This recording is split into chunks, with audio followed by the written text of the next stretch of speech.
تو آخر میخواستی که او رو با آغوش گرفته ببخشی و همش مثل پیشتره باشد. تو با من امکانیتی دیگر نگذاشتی. او شیطان است، نمیبینی مگر؟ او دنیای من است. من بهار رو تا درجه دوست می‌دارم که اگر کسی او را رنجاند در روبرویش مرا خواهد دید و شما هم به آن داخل می‌شوید. پدر، تو مرا دوست نمی‌داشتی.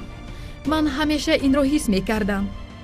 من هیچ وقت مهری پدری را احساس نکردم. من در این روزهای وزنینت فهمیدم که نه پدرت و نه من به تو فهمانده نتوانستیم که چقدر تو را دوست می‌داریم. به من امکانیت بده که خطاگی کردم را اصلاح نمایم. تو را به جایی میبرم که باید باشی، یعنی به خانه‌ام. بهار، من همیشه درباره سخن‌های گفته‌ات فکر می‌کردم. درباره آن که تنها ماندی و چی کاری می‌کنی و به کجا می‌روی در این باره گفته بودی و فراموش کن. نه، این دفعه فراموش نمی‌کنم بهار. این دفعه فراموش نمی‌کنم.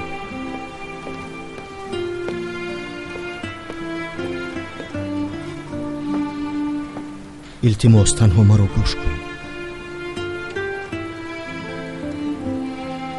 من هنوز در ایام کودکیم فهمیدم که تنها بودن و بی عائله ماندن چی است. همیشه یک طرفت خالی بود.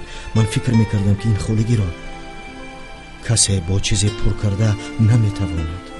باور کن، راست میگویم.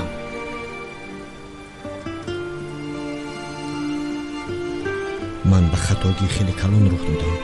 تنها برای قصاص گرفتن به افسون نزدیک شدن خواستم، ولی من این را دوام داده نتوانستم بهار، چون که تو را واخوردم. من به تو عاشق شدم بهار. وقتی که من باطن خالیم را با انتقام پر کردن خواستم، من با عشق تو شناس شدم. تو برام صحیفه نوی را باز کردی. نظر کردم و خودم رو دیگرگونه دریافتم. آنگاه از جا خیستم و حیات نو را آموختم. همه این رو تو به من دادی بهار. من دستی تو را رها کردن نمیخواستم و تو هم دستی مرا دار. من تو را هیچگاه تنها نمیگذارم، هیچگاه.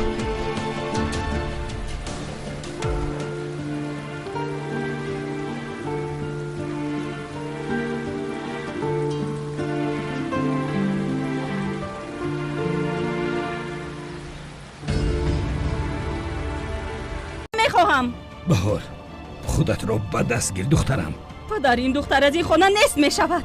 در همه جا جای مادرم، بوی مادرم است. التجا دارم مرا از اینجا نرانید. التجا دارم. حیات من در اینجا است. من دیگر چیزی رو نمیدونم.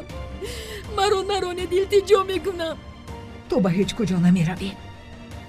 اگر نوران مرده باشد، سلطان زنده است. من در بری تو هستم. همیشه اکم گناهکار. دختری تو باشد بیگناه است. البته آخر تو این رفتارهای افسون را طاقت نمی کنی. ما خودمون میدانیم که چه ها را از سر گذرانیدیم.